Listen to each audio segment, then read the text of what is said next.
A woman stopped Esther in a parking lot the other night, in Houston's parking lot.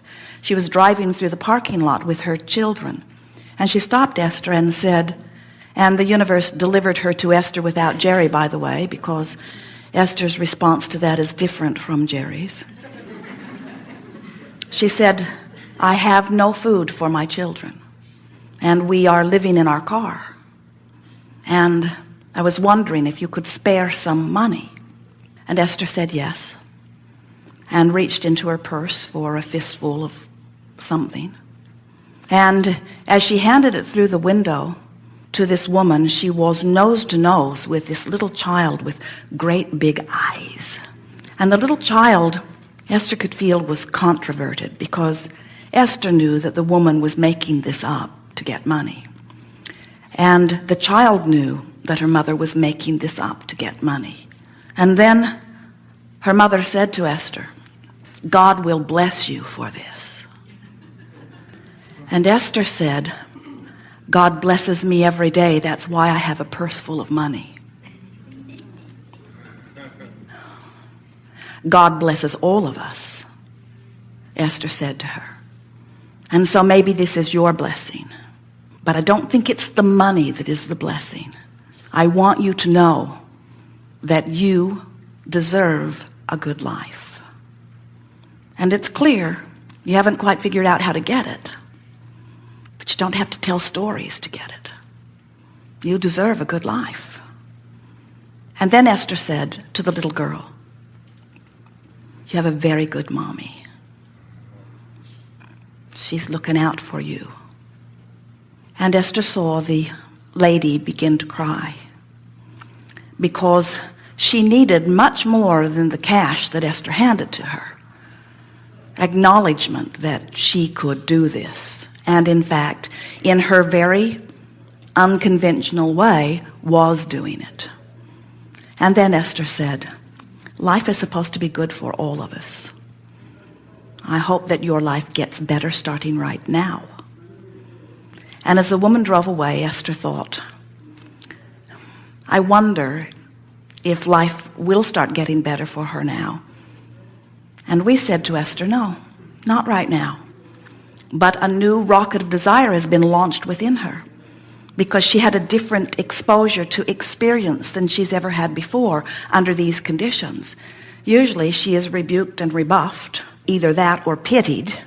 And in this case, she was met with someone who fully expects her to get hold of her life experience and begin reaping the benefits that are her legacy. And that is really the message that we are offering here to anyone, no matter where they're standing. In other words, it doesn't matter if you're begging for food in the parking lot, or if you just can't afford the best Mercedes that is on the car lot.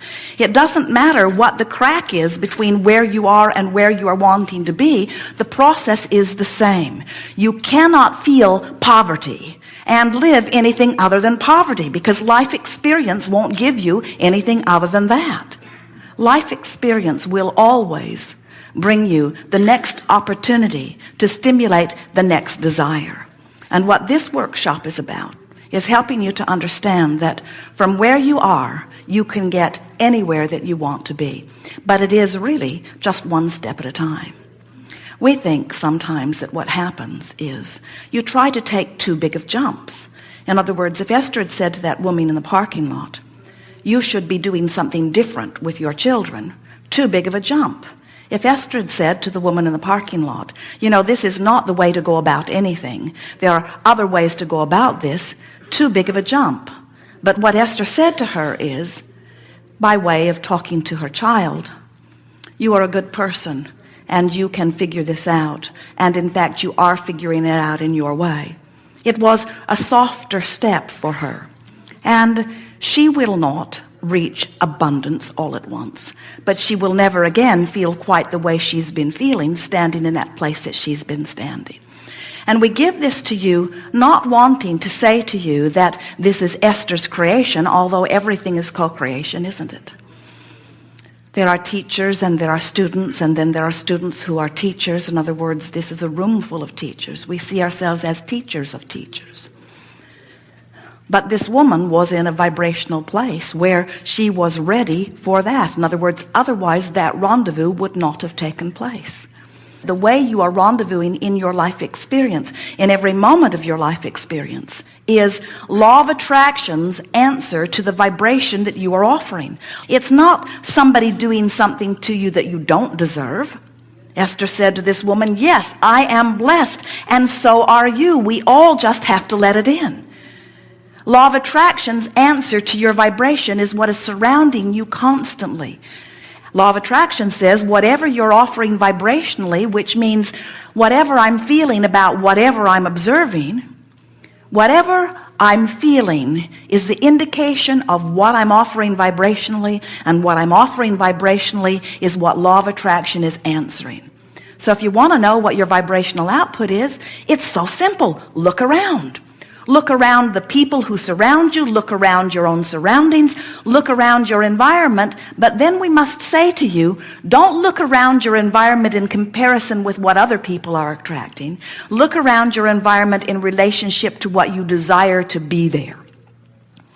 Because the comparison with what others are creating or what others are attracting will set you off your vibrational game. When you're looking at what somebody else is attracted, and you are then trying to integrate what they've attracted in comparison with what you've attracted, now you've introduced an unnecessary chaos to your vibration. When you understand that there are not infinite points of vibrational relativity to which you must find alignment, but only 2 vibrational points of vibrational relativity to which you must find alignment, then your guidance kicks in and life is easy for you to figure out. And what are those 2 vibrational points of relativity? Well, here you are in this physical body, but you weren't always only here. You were source energy before you got here. So source energy is one point of vibrational relativity. Source energy is the you of you that was born into this physical body. And do you know that right before you were born and just as you were born, you were one powerful, consistent, vibrating signal? Those newborn babies are pure positive energy. They come with knowledge of who they are. They're confident. They're arrogant. They expect life to go well for them. They are source energy in a physical body full of eager expectation. That's who you are. One powerful point of vibrational relativity. But as you begin to get acclimated in your physical environment and you begin to look around, right away there becomes, and it's the way you all intended, 2 points of vibrational relativity. There's the source energy me that knows life is good, that knows I am good, that knows that all is supposed to be well, that knows all really is well, that knows well-being abounds, that knows well-being is the stream, the only stream that flows. There's that part of you, and then there's this new physical part of you that's learning to acclimate and to become socialized into the system into which you have been born.